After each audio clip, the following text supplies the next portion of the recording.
Dnes je zápas Slovensko-Bielorusko. Opäť sme pre Mišku pripravili dve bránky.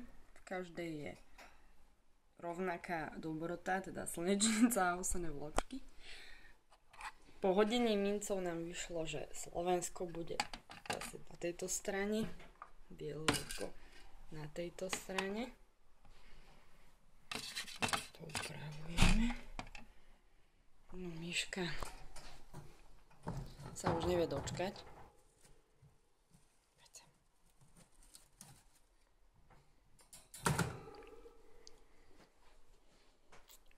Tak Miška, kto dnes vyhra? Povedz nám.